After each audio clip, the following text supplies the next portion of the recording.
Thomas became the first player in WNBA history to record 3 consecutive triple-doubles. I'm just curious to know, how important is it for the media to consider Alyssa Thomas in the MVP conversation? Yeah, AT's an unbelievable player. She'd probably be the first to tell you, or wouldn't want to talk about it one way or the other. But I think she's probably been overlooked her whole career on how great she is. Yeah, I mean, just the way that she plays is special. She competes on each and every possession defensively. She wants to see her teammates succeed the way she passes the ball. I've said it, like, we need to keep winning. For her to be, I think, to win the MVP, you got to be one of the better teams in this league. I think we've proven that. Obviously, there's other great players. AT's not going to talk about herself in that conversation, but she just brings so much to our group each and every night, and I'm just really happy for her with the performance that she had tonight. Coach, Luana was 23 off the bench. I mean, she's usually an emotional player, trash talking, but it felt like it was maybe a little bit heightened tonight. I'm just curious if playing against Indiana again, if you saw sort of that emotion rise more than it usually does. Yeah, I mean, I think we're all human, right? And there's probably a lot of people that doubted if she could still play at the same level that she had. It wasn't it didn't work out for either party while she was there. I'm sure that, it's left a chip on our shoulder. And, it was an emotional game last week for all of us going back there.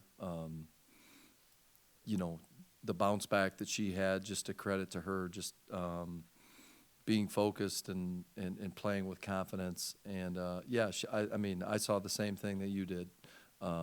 There was an edge to her, which is great. When you gave up 107 at Indiana, and tonight they ended up with 60, yeah. 60. Yeah. What were the biggest differences between what happened there compared to tonight? Yeah, I mean, I'll have to take a look at the film.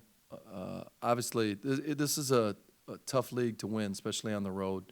Our turnovers, I think the free throws that they got, they only shot 13 or 18. My eyes are so bad anymore. Compared to 38 last week, they played free. We were more focused, I thought, at times in that game. It just kind of was an offensive game. Been really proud of what we've done here the last 3 games defensively. But yeah, I mean, 6-7 days ago it was 107, and today it's 60. Really give a lot of credit to our players and our coaches for making adjustments and just we were competitive on each and every play, and that's what great teams do defensively. How much of a difference did the size advantage that you guys carried make a difference tonight? Overall, you mean? Yeah, I mean, we changed some of the matchups. We did not do a very good job of containing the basketball in Indiana. They played downhill. We were in rotations a lot. And I think our overall length was better. I kind of changed the rotations a little bit, and like I've kind of been telling you guys, as we get healthy and try to figure out, unfortunately, like, we've got good players on the bench that have played well, but I think it's time for us to kind of start exploring an 8-player rotation, and that means those players hopefully can get in a rhythm of playing with one another. And you all had 46 paint points today. With your spacing, it feels like the cutting portion of it was a little bit louder today. Mm-hmm. Have there been conversations about how you can generate advantages off of paint touches via cuts? Yeah. How that kind of opens up opportunity for the direct cutter or teammates filling around it? Yeah, I mean, I think because of all the change we had early in the season, maybe we were a little bit smaller at times on the wing. Adding DB has been huge to our off-ball cutting. Obviously, the connection between her and AT. But I, Nick and I have talked about, like, I think Ka's a good cutter. I think Sa's a good cutter with her size. And then Sammy, just kind of everyone knows where she's at, right? And then obviously AT's passing. So it's something that we're going to continue to lean into. It's something that we've wanted to get to. I probably haven't done the best job of pushing that. But it's since DB has came here, it's really opened up some things with our off-ball cutting. Coach, not to mention that the Phoenix Mercury also won the rebounding battle for the third consecutive game, 44-32. I've talked to coaches and players about the importance of rebounding. How do you look to continue to stay aggressive on the rebounding in the next few games? I think overall we're a pretty good rebounding team. I don't know, I'll have to look at the stats, but I think we're like third or fourth in the league. It obviously is important, but I don't think it's something that we struggle with most nights. We talked about our size and our physicality, and we need to keep rebounding the basketball, especially defensively, because when we rebound it, it means we can push. Nick, you mentioned playing Las Vegas and Minnesota last month, that was a playoff atmosphere. Do you think that this game with the crowd and, sort of the expanded seats and everything of that sort, do you feel that this game resembled a playoff atmosphere too?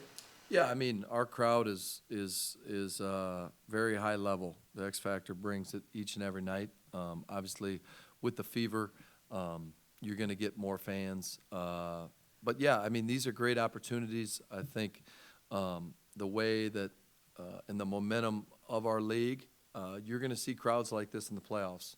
I think the way the league is set up, the playoffs are set up with, every team is going to get a home game. Last year, unfortunately, we didn't get a home game just because of the scheduling stuff. So, yeah, these are going to be playoff-type games, something we talked about before the game, and these are experiences that this new group needs. Hey, we talked about Monique McConaughey's point of attack defense. Yeah. Talk with coaches about the screen navigation and how the details kind of going into that. Kelsey Mitchell, 12 points today. Yeah. I feel like there was a lot of Monique involved with that. Yeah. How have you kind of seen her grow, taking on that role to kind of set the tone for your defense? Yeah, I mean, we probably don't talk about Mo's success this year enough, right? To be a young player like herself, that just doesn't always happen. And so, Mo's the same person every day. That's what I love about her, is like just her approach, her professionalism for such a young age is very impressive.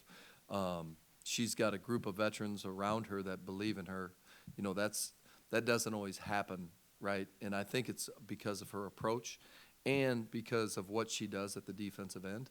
And that pick and roll defense is a big part of it.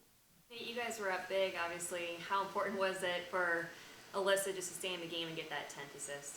Yeah, I mean, it's a tough decision by by me. Do you leave her in? Do you not? I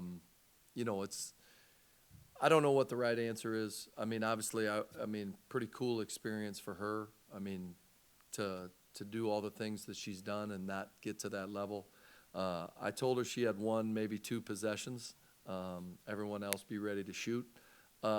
Because, yeah, I don't think you want to mess with the game. But also I think she deserved that opportunity. And, I'm just glad that we got a good look and we knocked it down. Cool. Thank you.